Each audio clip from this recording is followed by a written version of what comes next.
twisted new season of The Traitors is finally here.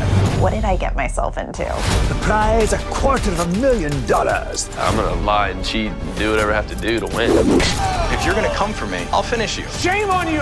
I'm out for blood. It is like a firing squad. Boom, boom, boom, boom, boom. Let the games begin. Emmy Award winner, The Traitors. New episodes streaming Thursdays at 9 p.m. Eastern. Only on Peacock.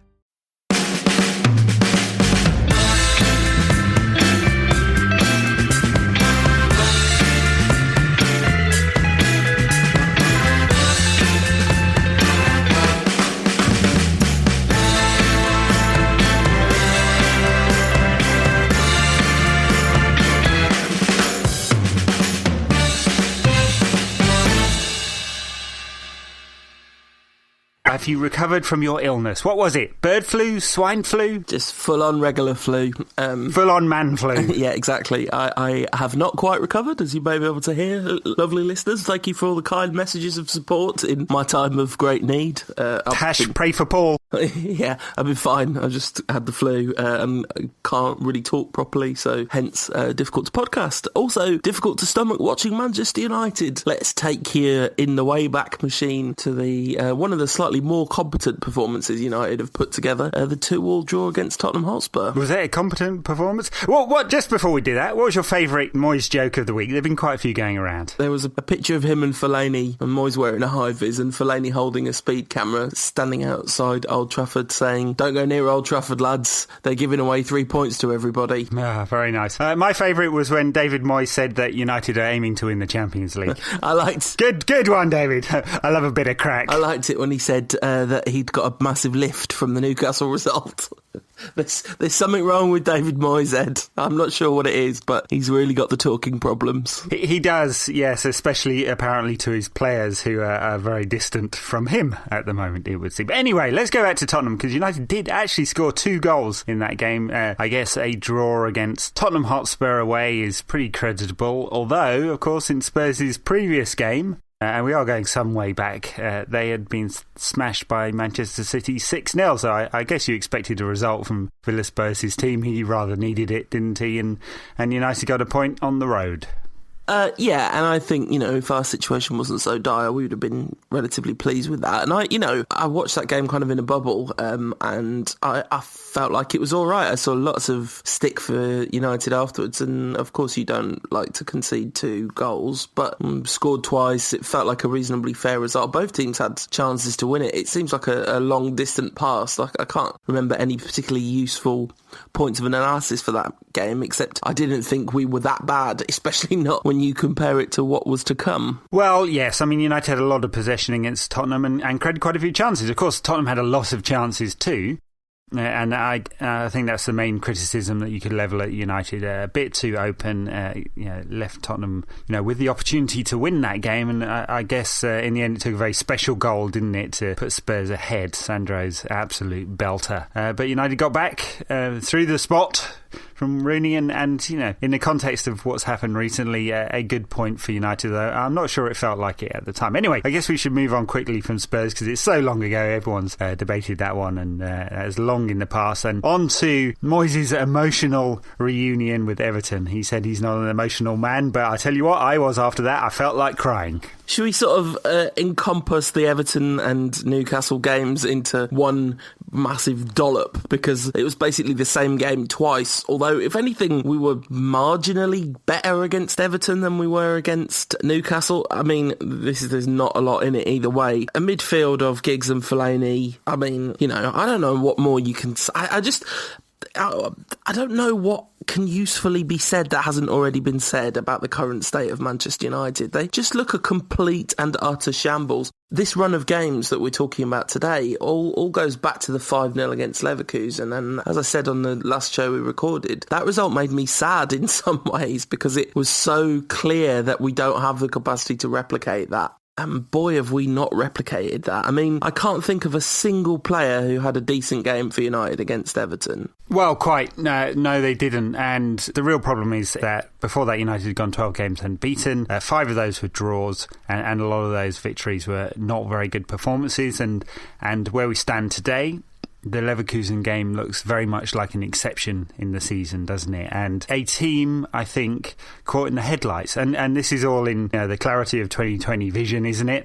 Now we know that Leverkusen just weren't able to cope with the occasion. Really, Sami Hyypiä said that afterwards, and it feels like an exception to what has been the pattern for United. And the real pattern for United is how we played against Everton and Newcastle. And afterwards, Moyes bemoaned the fact that United had chances and could have won the game. Yeah, absolutely. The details had gone slightly differently. United would have won, and in fact, you could say that there's a big pile of homogenous poo here, which is Everton, Newcastle, and Shaktar, and the performance in all three was very, very similar. Turgid, very, very slow. Midfield two really struggling for 2.5 games there. And it produced the same result. United weren't able to create chances for the most part. Not the best chances. Were overrun in midfield in all 3 games. And in fact, it was only really in the last 30 minutes against Shakhtar that United took over. Everton completely dominated United in the middle of the park, and that was the real problem.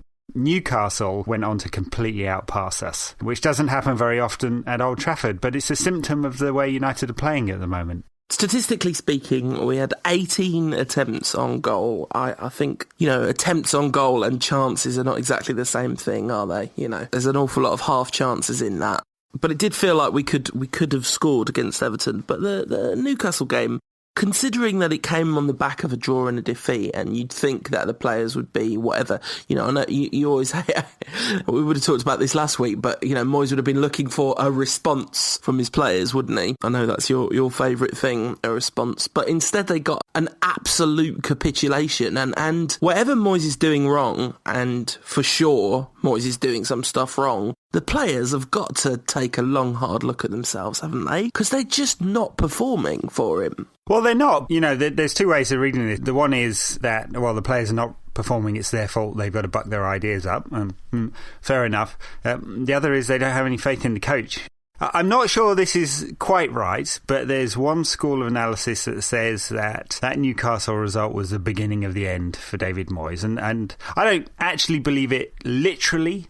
I don't think he's on the verge of being sacked. It's I asked about Christmas jokes, that joke about Moyes going to the turkey farm and the turkey saying, "You'll be gone by Boxing Day, mate." And I'm not sure that's true. I think he will be given a lot of time, unless United are completely abysmal in the second half of the season. So I think he's got the time, but you felt like the players aren't responding to what he wants, or he doesn't know what he wants, and both of those are evident.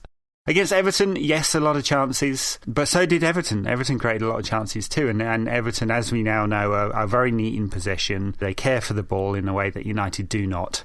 They have a very clear methodology for how they want to play. They build up from the back. They switch between 3 and 4 at the back quite frequently. I mean, they were good against United. They were even better against Arsenal.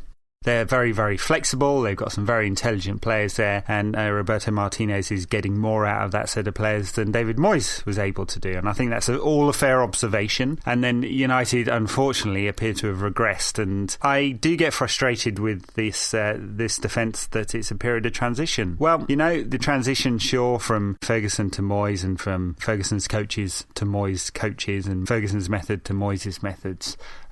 But there haven't been massive amounts of changes in personnel or anything like that. And fundamentally, Moyes has just played a 4-4-2, right? The real issue, I think, is with how he's getting them to play. And I think it's just less effective. I got a lot of debate on the website and on Twitter around some analysis based on the data and the fact that United are playing the ball from certain areas that is very different than in the past. They're playing a straight 4-4-2, but basically they're playing a lot of long balls into the penalty area, and it's just not working for us because we don't have the right players to play that way, not set up, and I don't think the players believe in it. And, not to harp on this point too much, but you can call it a transition, but Everton are transitioning all right, aren't they? Seem to be doing it quite successfully, and so do Manchester City and Chelsea to different extents. Bayern Munich don't seem to be struggling too much either, running away with the Bundesliga, and they appear to have transitioned from a coach that just won the treble. I think that Man City and Chelsea are both massively struggling, actually, compared to where they should be, really. I mean, Chelsea lost at Stoke. Chelsea are having an absolute nightmare, and if it wasn't for David Moyes, Mourinho would be getting an awful lot of close attention that he's probably quite grateful not to be getting at the moment. Watching Everton against United, it was really fascinating because Martinez said and this was classic Roberto Martinez, I maintain he is the most passive-aggressive man in the game. He is a man who definitely would communicate with his flatmates about the washing up through notes. You know what I'm saying? There's no way he'd just come out and say what he's thinking. There's always a kind of snidey aspect to Roberto Martinez. He said we've shifted out of the mentality or conquered the mentality. Moyes said we used to just try and get out of Old Trafford alive. You know, and it's like partly he was just saying that because it's the new job and he's trying to big the place up and everything. But also, if you look at his record against the top four, it was completely abysmal, wasn't it? But that's because he's a conservative, reactive coach. He tried to meet the challenge of a better opponent with bigger resources in some kind of tactical, negative fashion, right? Didn't work for him. It didn't work for him over 40-odd matches. And Roberto Martinez, and I take your point, right? But basically, comes down to this. He was saying that Everton used to be negative. They're not going to be anymore. And that positive approach has worked for them to this point. Now, we'll see where it takes them to the end of the season because they do have a very thin squad, and I think it'll be harder for Martinez to instill what he wants and that kind of flexible tactical approach when some of his better players are out, as inevitably they will be. But for now, it's working right for him. It is, and also, you say he's had a thin squad, but he's also used that really intelligently. He rested Barkley and Mirallas, who had brilliant games previously for the challenge of the United game. He's doing a really good job with the amount of minutes he's giving Deulofeu. If you really, in your heart of hearts, how convinced are you that United are going to finish above Everton this season, Well, no, not. I mean, if I played it out from here, I still think United probably will, but I'm not convinced about it. I mean, in that piece I wrote about the stats, I also did some back of an envelope calculation around how many points United might get. And I think, honestly, from where we are today, even if we had a standing start, which we don't, it might be quite difficult for United to make fourth, which tells me that all talk of winning the title is a total joke. It's going to take a remarkable season for United, second half of the season for United to win the title. Something like win 23. And in the current environment, you just can't see it. As I said, when United had that 12-match unbeaten streak, 5 of them were draws. This is not a side that's going on a 20-match unbeaten run and smashing everyone off the park. It's not going to happen. It doesn't turn around that quickly. Frankly, if United don't lose another 3 games between now and the end of the season, I'll be really surprised. And if they do lose 3 games between now and the end of the season, they can only afford 3 or 4 draws on top of that in order to make 4th spot based on an average number of points over the last 10 years. Now, of course, it might be a season in which 4th is obtainable with like 60 points, although I'm not sure that's going to be the case. So I think United will be very, very tight on just making the Champions League. Forget about the league, it's already gone. This is a massive indictment about the way that David Moyes has handled the transition, because it's a hard job. It's incredibly extra triple hard to follow Alex Ferguson. That is a crazy hard thing. But Moyes has also made it hard for himself and was also probably a pretty poor appointment, basically, to be really blunt about it. Like, I kind of asked on Twitter, all talk of suggesting that David Moyes should be sacked now is insane, because you cannot sack Alex Ferguson's successor after 6 months. There's almost no way that can be a good decision unless you're absolutely sure that there's absolutely no way he's going to come good. And he's got enough credit in the managerial bank to suggest that he'll get to grips with the club and do something more impressive with it. But it's a completely disastrous start. Newcastle haven't beaten Man United at Old Trafford for 41 years. West Brom, similar. Everton over 20. Yeah, exactly. And he's breaking records all over the place. He is. And he's made a team of champions look like a team of clodhoppers. They've looked good 3 times this season. Pretty much every time they've looked good, it's been in Europe. Robin Van Persie's injuries, you could say that's bad luck. That's not what Van Persie believes. Yeah, exactly. Yeah. Exactly. So look, there's an indictment of Moyes on many fronts. And I should just say, I agree with you. I think it's ridiculous to talk about sacking Moyes. You picked a manager, go with it, give him the time. He said he needs 2 years. Maybe that's a fair amount of time, and the assessment should come in June 2015. From here, it doesn't look very good, and the indictment of Moyes is multifaceted. Not impressive in the transfer market. Yes, he was let down by the executives. Not impressive in the way he's handled the media and by proxy his own players. He just comes across as ridiculously negative. Looks like a boy stuck in the headlights.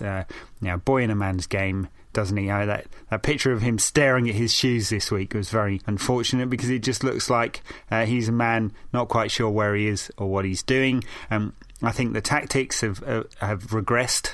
Frankly, in a world in which there are many modern thinkers in coaching, his feels like they've been sucked out of the 1970s. He's admitted to overtraining his players. Training is a lot of long, hard running. Admittedly, a lot of the players do like that, just they'll feel fit and conditioned right now. Whether they burn out by the time it gets to March is another question. Robin van Persie, quite clearly, all the noises are really clear on this one, and he's used some of his Dutch mouthpieces as well, is not happy with training. He had his own say in how he trained and how he played under Ferguson. He's not getting that now. Are his injuries related to that? Well, maybe. We don't know exactly. And in matches, Moyes has been extremely conservative too, making substitutions at what seems like the wrong time a lot of the time. So there's loads and loads of indictments of him, and the only way to stop that is for United to start winning. Not going to be winning the league this season.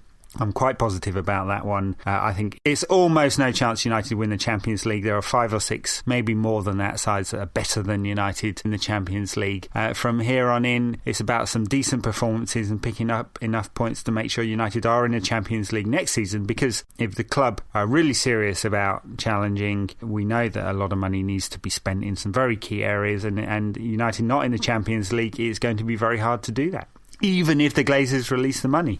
Yeah, which I suspect they will. You kind of wrote you've got to back him or sack him, because Moyes is going to need investment in order to be successful. He's not going to be Ferguson. He's not going to paper over the cracks. He's going to need money spent on that side to make it a world-beating side. And I think everyone can see that that's the case. I mean, there are some bright sparks. There's some very good young players at the club on loan. It's not all complete doom and gloom by any means. I asked on Twitter, essentially, has anyone moved from their position on David Moyes? Because lots and lots of people are like, oh, he's got to go, he's rubbish. And pretty much everyone that thinks he's got to go and he's rubbish thought that he should never have been given the job in the first place. So it's like done nothing to change their mind. Not too many people, obviously, thought he was a bad appointment, now turned around to thinking he's a good appointment because he's done nothing to indicate that was the case. And lots of people saying, no, I thought it was a good appointment, I still think he'll come good. And one or two saying, I thought it was a really good appointment, and now I'm just not so sure that that's the case. And I definitely never thought it was a particularly inspired choice, and this is kind of what I sort of expected, really. I was kind of hopeful that it wouldn't be the case, and fundamentally I was hopeful that he wouldn't ruin what he had, and I think the fact that, for example, like Rooney loves him, and not even loves him, but Rooney's working for him and Van Persie's sick of him, or that's kind of unfortunate, really. It's like, I kind of preferred that when it was the other way around in some ways. There's lots of things to talk about in terms of Moyes' PR stuff. Before the Newcastle game, he said, we'll hope to make it very difficult for them at Old Trafford, and kind of throw up in your mouth a little bit hearing that. It's just like, I know what he's trying to say is, we'll play as well as we can and we'll hope it's a difficult day for them because we'll batter them or whatever. But it just sounds like what he's saying is, Alan Pardew's Brazil 1970-esque wonder squad is coming to Old Trafford. We better park the bus. Yeah, the team that finished 16th in the Premier League last season has added one on-loan striker. So, yeah, I think he needs to grow a pair, honestly speaking. I just think he, as I said, looks like a little boy lost. The way he handles the media just kind of reaffirms that one for me. I wonder whether he's like that in the dressing room too. I mean, maybe that's one of the reasons the players don't respect him. I'm clearly hypothesising here, but they're certainly playing like they don't respect him. I think he needs to be more bullish. This is Manchester United we're talking about. This is 20 times champions of England, 3 times champions of Europe, the 3rd biggest revenue on the planet, one of the biggest supports in Europe, fantastic stadiums, squad of internationals, and all of that. We're not Everton hoping to get a draw with plucky Newcastle, Look, even this week when he said, and I jested earlier, of course, he said Manchester United should always be looking to win the European Cup.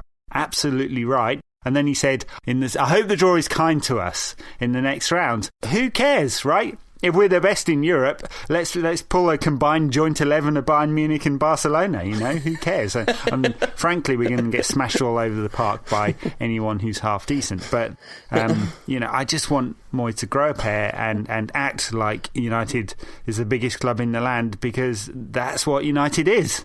During the Newcastle game, Robin Van Persie's obviously kind of never meant to play 90 minutes in that game. And about 20 minutes before the end, the microphone picks up David Moyes shouting at Robin Van Persie, "Robin, are you all right to carry on?" And obviously Van Persie's given him the nod that he is, because, well, you would, right, in that situation. You're not going to say, "Oh no, we're losing at home to Newcastle, but I've got to come off," So he's risking his body, Van Persie is, at that point, as you would kind of expect him to. But it's a really interesting moment, the way Moyes asked that question. He didn't look like a man who had authority. Can you imagine Fergie asking the question in that way?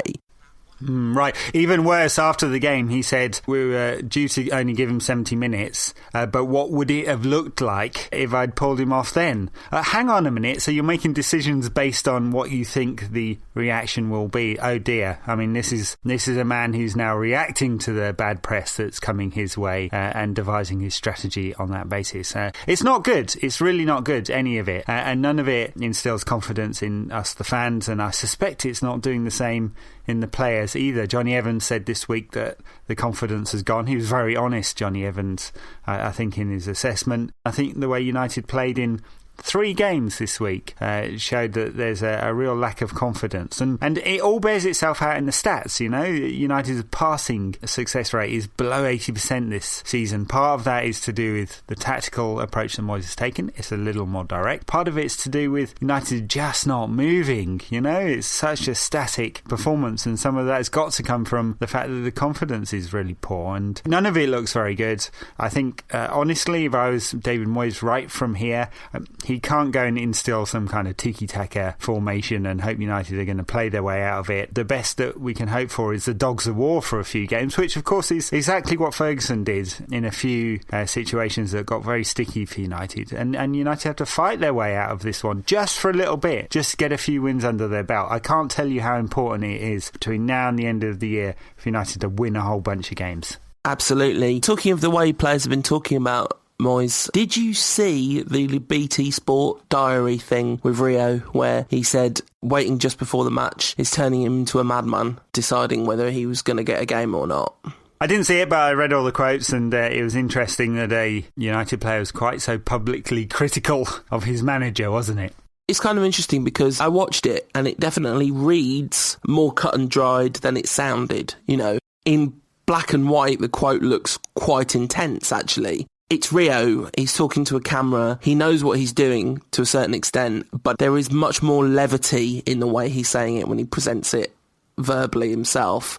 But it's still extremely telling that a senior pro, and if you look at Rio's performances this season, too right Moyes is doing something to that. I mean, I think Rio would have been coming to the end of his career right now anyway, but the game against Shaktar, in the first half it looked like he was having his Gary Neville against West Brom game. Wow, yeah. The interesting thing about the point that Rio made there, though, was the contrast, exactly what the players said in the Class of 92 documentary. I mean, Ryan Giggs is quite effusive on this point. He says that Ferguson used to come to him and say, "Oh, you're not playing in the next game or the next one after that, but I've got this game, a couple of weeks' time that's just perfect for you." And he said, I couldn't tell whether I'd been dropped or that he was saving me for a really special occasion. Gary Neville, he says, "Have you just told me I'm brilliant and you need me, or have you just dropped me for a fortnight?" Exactly. The man management there, you just get a little insight into it, and it appears that Moyes either doesn't respect his players enough to do something similar, or just has a different approach. Of course, the players complained about Fabio Capello doing the same thing, didn't they, in the England squad, that he'd tell them a few hours beforehand and they weren't able to mentally prepare. Maybe Moyes believes that's a way of keeping his players on edge, and maybe you have to do that with mediocre players. I think with United's class of... maybe you have to do that with some mediocre players. Yeah, I mean, probably don't have to do that. Even the worst players in United's squad at the moment are better than they're performing. Ashley Young is a lot better than, Ashley Young. Really? I'm not sure about it. No, he is. It's true. Ashley Young is having an absolutely horrendous season. He is better than he's showing. When he played for Villa, he was pretty effective. He did a lot right. There's a reason he got the transfer. And you could say, yeah, he was net. Well, he was cheap. But he wasn't that cheap. It was almost £20 million. And Fergie says in his book, a few million more than I was planning to spend. It's as if he got carried away with an eBay auction or something. But I'm not saying Ashley Young's a brilliant player who's definitely United quality. I'm saying even United's worst players, worst performers at the moment are much better than they are. Apart from Rooney, no one in the whole team is playing better than they did last season. Raphael had real problems with injuries and also is struggling for form, and there's rumours that Moyes doesn't rate him, which is crazy. All of the defenders have struggled at one point or another. Maybe you could say Phil Jones has put in some performances that were kind of equal to his performances last season. But as you said today, there are moments when Jones plays in midfield that are really bombastic and fun and exciting, and he definitely contributes something in that role. But that first half yesterday was just a joke. Every time Shaktar wanted to get through us, they did. Out of a whole bunch of them, the only one Moyes has managed to add anything to is Rooney. And he's the one who needed the long-running boot camp style fitness. And he's also the one that Moyes has mollycoddled the most and thoroughly brown-nosed. I've never seen a manager be quite so obsequious as Moyes is with Wayne Rooney. So look, you're right. All their metrics are down too, right? This is observational and it's also in the data, right? They're all playing worse than they have done previously. Van Persie's only slightly down in terms of, number of goals and number of assists and chances created and stuff like that. But you wouldn't say he was playing in the way that we'd expected him to because he's in and out of the side because of injury. And it's only really Rooney who's replaced some of his old talent with hard work, which, fair enough. Part of that's because he had such a dreadful season last season. The rest of them are having a really bad time. To move on to the Shaktar game, since you brought it up, and my point on Phil Jones is visually he looks good, doesn't he? He runs around, he makes some tackles, he makes some interceptions, he plays the ball nice and safe, which is good because it's not very good when he's more ambitious than that because he can't pass the damn thing further than about 10 yards. So unfortunately he's so tactically indisciplined it caused United a lot of problems against Shaktar, and Moyes actually must have done something right at half time because he got Jones to move a little less and stick to a more disciplined role for at least part of the second half, and that helped. But the amount of Brazilians that were just running past Phil Jones and Phil Jones wasn't tracking them was really worrying, and he just didn't play like a player who knows how to play that role.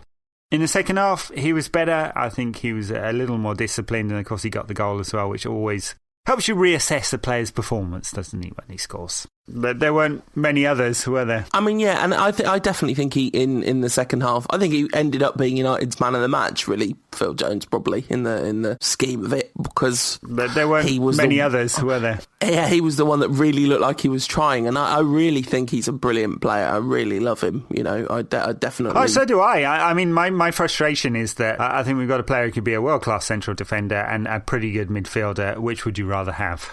We should also mention the fact that Shinji Kagawa didn't play against Newcastle because he ate so much he had to have his stomach pumped. What the hell is that about? Is this Anderson Christmas party related situation? Yeah, it's like the episode of The Simpsons where Homer eats the blowfish. Very odd, that one. Not that Kagawa has performed very well recently. He's had quite a few shots in that number 10 role and it hasn't worked for him, although I think he's not helped by the static nature of the players around him. I really don't. It's difficult because he's not getting as many touches as we'd like him to get, and when he does, it's hard for him to bring other players into play. That's a defence of Shinji Kagawa. The criticism is that he's just not performing at the level we'd like him to in that role that we think is his best role. Yeah, and, this was the thing about that Leverkusen game, that it was all enabled by the fact that Ryan Giggs was brilliant in central midfield and incredibly mobile and kinetic and attacking and brilliant at passing and all that kind of stuff. And we know that is not going to keep happening. That was what the Kagawa's platform was built on in that game, right? And so, look, some of this played itself out against Shaktar. I mean, Everton passed their way around us. Newcastle completely outpassed us. So, what was it, 400 passes or something in the first half? I think it was more passes than United had managed for some time. And Shaktar did the same to United for about the first half hour, didn't they? Those Brazilians, a whole bunch of Iños, and I can't remember all their names, knocking the ball around, and bar for some very poor finishing, could have been 2 or maybe even more goals up by half time, and the game may well have been over. And United were very fortunate in that and managed to take advantage with a much, much brighter performance in the second half. Yeah, if Teixeira was actually Shearer, then we definitely would have lost that game. I mean, absolutely. And it is probably worth apportioning some credit to David Moyes, because presumably turning a team's fortunes around at half-time is quite a significant managerial achievement. You know, you'd assume that the manager's pretty heavily involved in that process. I mean, he didn't change an awful lot tactically. I mean, United just seemed to manage to take control of the game in the way they hadn't managed to previously. I also think that Shaktar slowed the game down in the second half, and it was very odd, because I think when they moved the ball very quickly, United couldn't cope. Tyson, Teixeira, Luis Adriano's the pivot, Fred, Douglas Costa on the left, the player who was once linked with United, and they created little triangles that United's midfield, particularly Jones and Giggs, could not cope with. And then they put pressure on the two central defenders, and Ferdinand had a real nightmare, as pointed out by Roy Keane in no uncertain terms. And so United were very, very fortunate that the opposition didn't finish off their chances in a better fashion. But credit, because they managed to take advantage of the fact that Shakhtar were not able to keep up that pace, didn't seem to be able to keep those triangles. Phil Jones was a little more disciplined in sitting in front of the back four. So was Giggs, and I think that helped quite a lot. United didn't really make any tactical changes until the hour, when Young and Giggs came off. Cleverly, I thought, had a decent half hour for United, managed to move the ball a bit quicker, which helped actually on this occasion. He's had a very poor season, hasn't he? Van Persie at least added some focus into the attack. Kagawa sacrificed, went left, but we got a bit more structure to United's game then. It didn't really look like United were ever going to lose in that second half. At Machine Gun says, Tom Cleverley was kind of great last night. Of course, we shouldn't get our hopes up, but that was kind of nice, wasn't it? It was, because he was terrible against Newcastle. I mean, really, really, really, really bad. Like, we are talking stinkeroonie. But he was really quite good when he came, and it's nice to see, because he hasn't been good for a really long time. And I do think he's another one who's better than he's playing. I'm not saying he is a world-beating top-level midfielder, but there's a reason that once upon a time we were excited about Tom Cleverley, because he's definitely got something. And he was pretty decent for half an hour, and that was nice to see. Yes, I know I've repeated myself here, but the fact is United took advantage of some very wayward finishing. It could have gone really badly wrong, this one, and I think we'd be really remiss if we try and pretend that was a great European performance. I mean, I read Pravda today, manunited.com as it's alternatively called, and you wouldn't believe the way they positioned it, as if United had just had some fantastic European game in which you dominated all the games. I mean, in reality, Shakhtar could have easily beaten us twice, right? Didn't, completely dominated in the Ukraine for the second half, and should have been 2-0 up at Old Trafford. Real Sociedad United were incredibly negative in two games, and managed to control much of the home game, but so tentative it could have gone terribly wrong, and then sort out a 0-0 draw in Spain. And then against Bayer, caught out a team that was inexperienced and showed it. And I know that sounds like a really glass half empty analysis of the European campaign, but I kind of think it's the truth as well. I think this wasn't a great group, despite it sounding like it was. Someone from Germany, a long trip to Ukraine, and someone from Spain. I don't think this was a good group. I think actually Roy Keane was right in his analysis where he said that United really should have won this group easily, because it was a pretty easy one. And Moyes is right too. The draw is going to have to be kind to us. Well, yeah, absolutely. And both Leverkusen games were such an aberration this season. It's not just that they played badly, because they did, but other teams have played not great against us, and we've made them look really good. We also did really shine in both of those games through the players that have been in very mixed form, finding excellent form. Talking of players who've been in mixed form, something occurred to me the other day, right? I was just sort of sitting there thinking, eventually Marouanne Fellaini's going to score a goal for Man United, and I had almost literally stopped thinking that was even a thing which was possible. Occasionally, he gets quite near scoring a goal, and one day he's going to score for us. He's had such an awful start to his United career. It's been as bad as his mate David Moyes. And a very, very unfortunate moment during I think it's a Newcastle game, right, when he's on the bench and he's just sort of staring at his phone rather than the game, and it's like, oh, Marouanne, that's just not good PR. No, yeah, he was in the stands. He didn't even make the bench for United's game against Newcastle. I mean, he's got this injury. They don't appear to have done the surgery, so he was just plain old dropped for that game. it seemed. Of course, back to Newcastle, Zaha got 20 minutes, which was interesting because it was a slightly odd performance from him, I thought. He tried to take on a few players and had a couple of shots. In fact, United's only shot after the 70th minute was from Zaha. That's how bad United were against Newcastle. We're down, we're losing at home. You'd think we'd throw the kitchen sink, as Alex Ferguson put it in his book. Nope, we just threw on Zaha, who had one shot. You've mentioned him a few times. Been a big week for Keno-related coverage in the news media in this country, and I'm sure around the world, partly due to his punditry performance, which I thought was excellent and a spot on analysis, much like his fabled MUTV interview. The one thing you can't accuse Roy Keane of in any of this is being wrong. But then there was a documentary. I don't know if you had a chance to watch it. I did. I thoroughly enjoyed it, actually. Absolutely scintillating television. I said on Twitter that watching Roy Keane's face as he thinks of an answer to a question is more compelling than watching any of our current midfielders play football. Did you set out to injure Alfie Haaland? His eyes narrow. I thought it was impossible for a man's eyes to narrow that much. It almost became one before he shook his head and said no.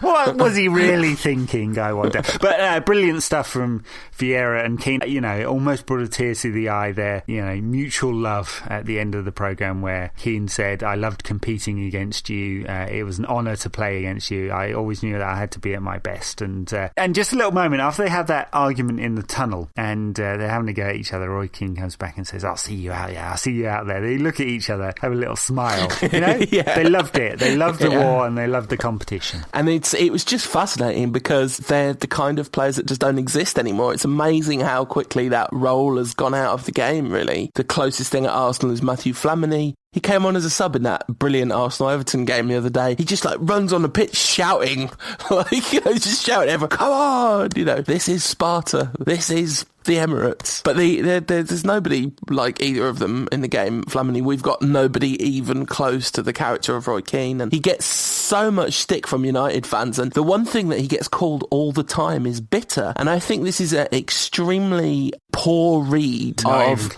the emotional process that's at work. I think that he genuinely feels like Alex Ferguson betrayed him when he gave Ferguson the best years of his career and completely and utterly undivided loyalty. I think he's right. And, we've not seen this MU's TV tape. I'd like to see it. I haven't. But I suspect, and of course this is a little bit of guesswork, that actually not only was Keane's crime criticising his players. I mean, he says, I didn't say anything that was that bad, and we all watched it together afterwards. I think he called in to question the manager, and that was why Keane had to go. I mean, it's this thing Ferguson says about having control and power all the time, and I think you're right, it's not bitterness on Keane's part at all. He's not bitter. He said he cried for 2 minutes and then moved on with his life, and I think he moved on very successfully, and now that Ferguson is gone, he's back at Old Trafford watching United with his kids, and he's asked for one regret, and he said not playing in the World Cup, right? So it wasn't a fallout at United. He played over 400 games for United. He doesn't regret, leaving United in the end.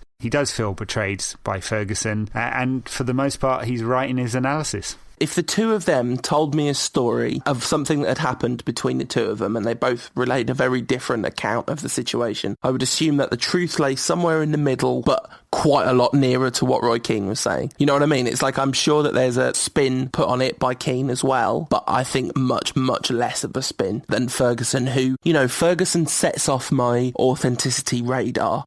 Do you mean he spent a career lying? Well, exactly.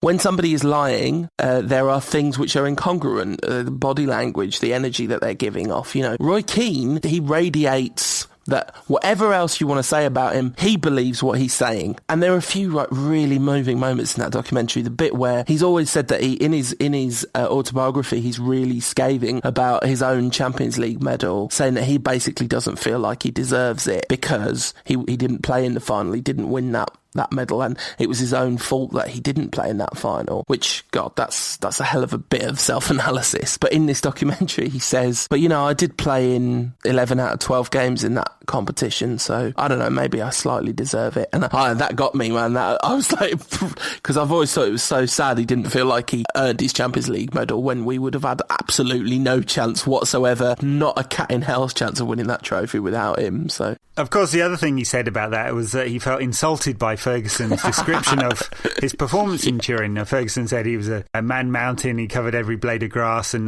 no one has ever put in a performance like that. And he said, I feel insulted by that. What else did you expect me to do? Which, again, is a very cold analysis, but very true.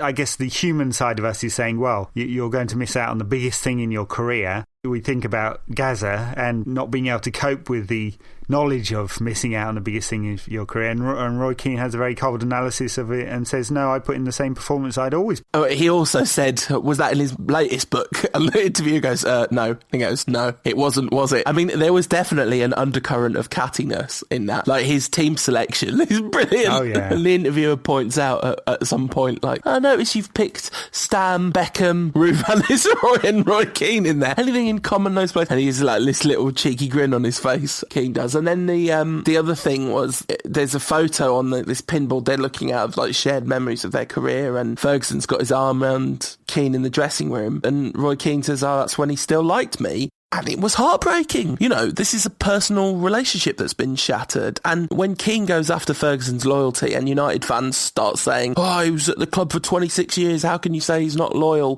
That wasn't an act of loyalty that he stayed at the club for a long time. It was the greater glorification of Alex Ferguson, the statue, the name of the stand, the money. You know, he was wonderful. Like, none of this is meant to be slagging off Ferguson. It's just, it really does. I feel like United fans are being pretty heavily revisionist if they don't think that Fergie really did betray Roy Keane. Anyway. Well, and he also betrayed the club, I'm afraid. Here's another piece of revisionism, that Ferguson did nothing to promote the takeover by the Glazers and the subsequent impact. And this is Roy Keane saying, you're living in cloud cuckoo land if you don't think that Ferguson's war with the John Magnier and McManus affected the club in a negative way. You know, and he's right. You're living in cloud cuckoo land if you don't think that affected the club. And I'm afraid that was all about Ferguson. And the fallout from that was that the Cornwall guys sold their stake to the Glazers, and that's cost United about £700 million in debt. And we're seeing the fallout from that now, and that lack of investment over the years. So that's an analysis that many United fans do not like to hear, but I'm afraid it's the truth. Too bad if you don't like it, really. And we shouldn't deify Ferguson. Fantastic manager, won all those trophies for United. Doesn't mean he was a nice man, doesn't mean he did everything for United that was in United's best interest, because patently he didn't. I mean, quite. Absolutely. All right, so shall we move on to some lighter matters and delve into the great, big, massive, full bag of Twitter questions? So many Twitter questions this week. I guess maybe because we weren't here last week, we've got extra. At Carrick is my icon says, did anyone make an Anderson joke when it came to Kagawa eating too much? Think it might have come up. I don't know. Oh, come up. That was the wrong word to use, wasn't it? At SYMEHUZ, Simihuz says, should I watch Hunger Games Catching Fire tonight? Hashtag can't decide. Hashtag rankcast. I don't know. Ed, are you familiar with the Hunger Games? Seems like it's for young people to me. It's definitely not for Anderson, though, is it? No, clearly not. At JakePlant9 says, when will I get to hear the dulcet sound of At Typical City on the rankcast? I think we'll probably get Rob on before the next derby, maybe. What do you reckon, Ed? Yeah, maybe. Once he's admitted to watching the class of 92. Back to back for 4 hours solid. At Typical City says, Moyes seems to enjoy defeats. He says they make him more determined. Is this a problem in your eyes? Hashtag rankcast. He's the most determined man in the Premier League at the moment, in that case. At Full-Time Devils says, what Animal Kingdom analogy best describes the way Shaktar came at us in the first half? Like an angry swarm of wasps or something. So they're kind of wearing that orange thing, and they were just like buzzing all over the place. There was loads of them. Like a cat with mustard on its bollocks. The one and only Andrei Kanchelskis. Shout-outs to 90s Red Issue there. Who, of course, played for Shaktar. Oh, there you go. It all ties together. Full circle, yeah, I didn't mean that, but, you know, hey, let's just pretend that was super smooth there. At Darren Richmond says, do you think we have enough in the tank to reach the magical 40-point mark? Yes, just about, yes. I think we're all right on that front. I'm not sure that we'll reach the magical 70-point mark. No, absolutely. At Machine Gun, loads and loads of questions. A machine gun spray of questions this week. How much wood would a woodchuck chuck if David Moyes was a good manager? So harsh. So harsh. I know that Mo is of the opinion that Martinez is an upgrade on Moyes at Everton. Well, here's a question for you. If Martinez was Muck Martinez, would he have got the job? I tell you what, I don't like to bang on about this point particularly, but I really genuinely believe that a Scottish manager had way, way, way more chance of being picked by Alex Ferguson because he really does believe Scottish people are good. You know, that seems to be the case. Anyway. Sorry. Cantona Clause at McKee_Mark says, do you think David Moyes is a cat person or a dog person? Definitely a dog person. Definitely. Just look at him. He'd love to take a dog for a walk. He needs that kind of unconditional affection at the end of a really hard day. He doesn't need some aloof pet walking away from him. He needs a dog that's going to be glad to see him when he walks through the door. Are you still there, Ed? Have I lost you? I am. I was just waiting for you to move on. At JH1993_MUFC says, are you willing to media train David Moyes? What do you reckon, Ed? Yes, well, I think he's been media trained, and that's part of the problem because he says almost nothing except for the rather bland negative statements of a little boy lost. So for the most part, he says nothing at all. Actually, you can watch a David Moyes press conference and you could have scripted the answers prior to the press conference taking place. And then he comes out with these little Evertonisms, which he just hasn't got rid of yet. I mean, it's an interesting one, isn't it? Because, I mean, I feel like he's just been badly media trained. Like, he's not using the media cleverly at all at the moment. It's adding pressure to him. The way his media handling score on Football Manager profile would be really low, right? Well, yeah. Although, you know, the artificial intelligence there is just say something positive all the time, and you're all right. So, at Conzor says, follow. Just how far down the table are top Reds supposed to follow David Moyes? And at Jack K. Holt says, how many more games would United have to lose for Moyes to lose his job? #Rankcast, maths. 10. So if United lose another 10 league games, Moyes will go in the summer. That's my prediction, 10. And I don't think it will happen. I think United will lose another 3 or 4 or something like that. And, you know, it'll be touch and go for the Champions League places, and Moyes will keep his job. Absolutely. And I kind of feel like it's right. And the whole kind of argument about backing David Moyes or being negative about David Moyes drives me up the wall, because it's like, you know, anyone can see who's got eyes that he's doing a shocking job. And, you know, as he walked up the touchline after half time, you know, it was a steady cam shot walking alongside of him, and it had him in the foreground and the crowd in the background, and everyone he walked past in the crowd's giving him a round of applause, you know, giving him encouragement, getting behind him. That's what supporting him means. Supporting him means that, you know, if you're there, you sing his name, you're not booing the team, you're not calling for his head yet, because it doesn't really matter if you think he's a good manager or not. One thing that is absolutely certain is sacking managers after 6 months is terrible practice. The thing that annoys me, though, is I totally agree with you, and I think the Old Trafford crowd is very good at this. Although it's changed in nature over the years, I think you'll get a significant amount of support at Old Trafford and on the road even more, and that's where it really counts. I don't think it matters if you voice your opinion in some social media forum or on Twitter or on a blog or a podcast or any other medium, or with your mates down the pub or any other medium, and if you don't like what he's doing and you've got that opinion, that's fine. And I'm afraid this support David Moyes appears to be a way of trying to shut people up, which is not much good or fun either. I tell you, the thing that drives me up the wall, absolutely properly up the wall, is Alex Ferguson had a load of time, David Moyes needs a load of time. It's like, what a load of nonsense. Oh my goodness, that is an incredibly false equivalency. I mean, you know, there is an awful lot of logical fallacy working in that. It's like, no, X does not equal Y. Yes, that's a load of nonsense for very practical purposes that Moyes will definitely not get 6 years before he manages to win a Premier League title. But for more esoteric reasons as well, you know, he's got a much better set of players than Ferguson had in 1986. The world has moved on, and Moyes needs to achieve more success than Ferguson needed to achieve. Fact. And one other point: it just doesn't take that long to complete a transition. Why is it that Moyes needs 2 years and Roberto Martinez doesn't? And I know it's a ridiculous comparison, but you know, the fact is that a coach can quite easily stamp his mark on a team in a shorter period of time. Does he need 2 years in which to completely destroy a good side and turn them into another good side?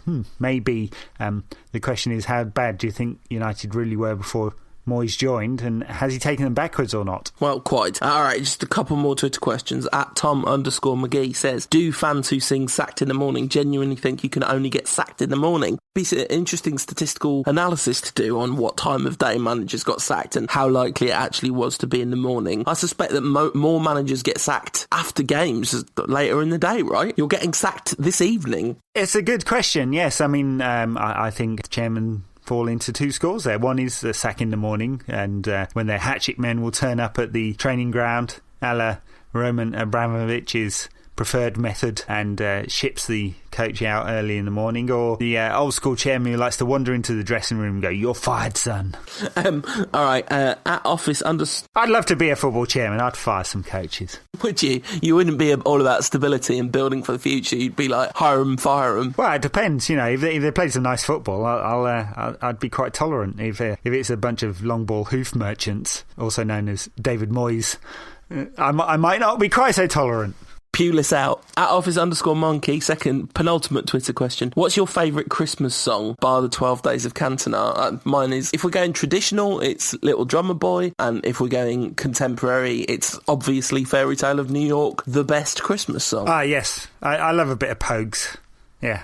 Very, very nice. Although not suitable for the little ones. No, absolutely. Although Ronan Keating did release a version with cleaned up lyrics, but anyway. Although my little ranter knows most of the words. The other little ranter. There's two little ranters. The bigger little ranter. Yeah, well, I was going to say one of them is looking forward to their first Christmas at the moment, aren't they? This is very true, yeah. First Christmas, will United be in the top half of the table or not? Is this all Little Ranter's fault? Is that what's happened here? Has the Little Ranter ruined Manchester United? No, presumably not. Might be. Well, he's a little ginger fella, and I'll tell you what United could do with a little ginger fella. Did you see that goal Paul Scholes scored from the halfway line? Admittedly, it was a five-side game. It was, but I kind of made it... Jadderton All-Stars. I kind of made it more impressive that it was a five-side game. That goal's ever so small. Like the way that, I don't know, the physics and maths involved in that goal. He's a supernatural, Paul Scholes is. All right, final Twitter question of the week. At Jack Hawkins 23 says, out of the United squad, who would play what parts in the Nativity play? First of all, Adnan Januzaj is obviously playing the baby Jesus, right? Him or Ollie. Eric Cantona has to be one of the wise men, I'm pretty sure. Oh, and Roy Keane. Yeah, clearly. You need a third wise man. Inject a bit of tension into it by making Alex Ferguson the third wise man. Oh, very nice. No, I think Matt Busby, we give Matt Busby the third wise man status. I think that Joseph, clearly Ryan Giggs, right? Well, yes. It's definitely no immaculate conceptions going on now. Not that Giggsy's concerned. Not that I want to cast aspersions on the nature of the parenting. I think Rio Ferdinand may be merry because he's getting every week at the moment. It's just not immaculate. It's like, oh man, that is easily the most offensive thing you've ever said on this podcast. Hey, look, maybe I should offend a few more people just to even it up. The views of Ed. However, I love Christmas. The views of Ed from United Rant do not represent my views. I can't even remember who else is in it. There's some shepherds, aren't there? Or you've got a few sheep in the United first team, but sadly way too few shepherds. It's Malcolm Glazer, the innkeeper, then? I think so. Yeah. There's no money at the inn. I don't know what the gifts that the wise men would bring. Hopefully there'd 3 points, please, against Aston Villa this weekend. Yeah, just bring a point each, lads. That'll do the job. All right, so Aston Villa at the weekend. Aston Villa having a mixed season, much better than last season, but still a team. Now, that really is a team in transition. Yeah, well, it is, and they have struggled. I mean, they had all these young players come through a while ago, and it hasn't really worked for them, right? So they're trying to work out what they are and what they stand for and how they're going to play as a team, and there's a lot of mixed results. They were terrible against Fulham, or Fulham were very good. Either way, Fulham's a team right at the bottom that's really struggling, and Aston Villa really had no answer. But then they went away to Southampton and won, and you wouldn't have expected that, would you? No, and that's been their whole season. Has been one pretty terrible result followed by a great result. They beat City. I mean, that was a complete fluke. City have been bad on the road quite a lot this season, but that game, whilst it will go into the tally of their away losses, they were really properly robbed in that game. It was a real freak result. Christian Benteke, their main man at Villa, has really been struggling struggling for form, got booed by the Villa Park faithful. Yeah, I mean, in fairness, he did burn a lot of goodwill by asking for a transfer in the summer and then signing a contract and doing a bit of a Rooney. But he did, but he did sign that contract, and that was clearly a negotiating tactic for some more pay, which he probably deserved after having such a good season last season. Unfortunately, Aston Villa fans are not so much glass half full, but glass quarter full. They're some of the most negative fans in the country, aren't they? But I guess after years of failure, that's what it brings you. Of course, big game, Villa versus United, because Villa could leapfrog us and move up into ninth. It's this battle for ninth isn't going to win itself, lads. That's just like, isn't it amazing? Yeah, so we're playing our kind of, in the mini league that United are in. It's really important for us to get these 3 points, right? Oh, yeah. A 3-0 win for Villa, and they're above us, and we're down to 11th. It's serious stuff. Look, seriously, United have some very, very nice-looking fixtures before the end of the season. This is United's opportunity. I said it before. How important is it that United grasps this, puts in some decent performances, and picks up a whole bunch of wins? And look, we could. Don't have to play that well against some of these teams, Villa away, Stoke City away in the Capital One Cup, then we've got Hammers at home in the league, Hull away and Norwich away by the end of the year. United could well win 4 league games there, and not to be too hyperbolic about it, I think it's 4 league games to save United's season. I think this is, if United do really badly in these 4 league games, and I don't expect United will, but the Champions League spot is really under pressure then. United win all of them, we're back on the road. I don't think anything can happen to win United the league now, but Moyes will take a lot of confidence from it, so will the players, and we could have a good second half of the season. We could, but, the last set of fixtures was looking like a very attractive set of fixtures since the Arsenal game. We played Cardiff, Leverkusen and Spurs away. That's a tricky one. But Everton at home, Newcastle at home, who haven't beaten us for a combined total of 60 years at Old Trafford. They're no less attractive looking fixtures. You could say that, well, Everton and Newcastle are definitely better than Villa and Stoke and West Ham and Hull. But still, that was part of that very winnable run of fixtures. Very true. I mean, look, the one challenge for United here is that, 5 games and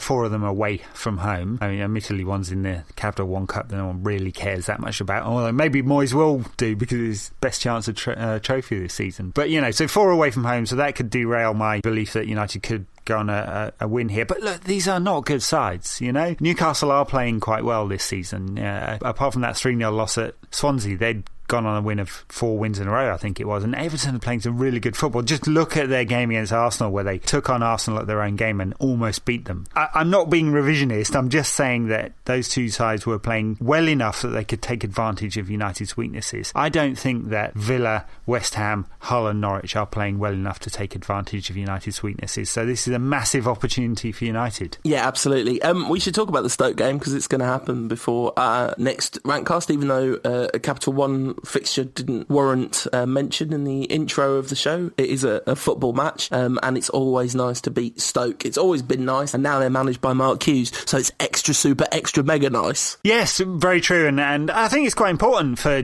United's confidence. I know Moyes will rotate, and he'll probably rotate reasonably heavily. There's a whole bunch of players that really, really need some games. I mean, Anderson comes into that category, right? Just give him some time because you might as well. But Zaha could really do with some time. Fabio, I don't know what the kid did. Zaha's not been shagging Moyes' daughter. Fabio has, and filming it and sending it to David Moyes each day because he's definitely done something wrong, that lad. And I guess Anders Lindegaard will need some time as well, and unfortunately Butner will get a game because he does now and again. I like him. I don't think he's good, but I do like him.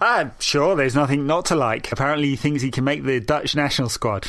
I don't think so. He's a very optimistic lad. And, I quite like him. He's just not a defender. He'd be all right as a kind of rotation option of a left winger, but he just can't defend to save his life, poor lad. No, he can't. Unfortunately, that's an accusation that can be levelled against quite a lot of United's defenders this season. So, anyway, look, what do you think? Predictions, United away at Aston Villa. There's been some dramatic games away at Aston Villa in recent years, and then away at Stoke City 3 days later in the Capital One Cup.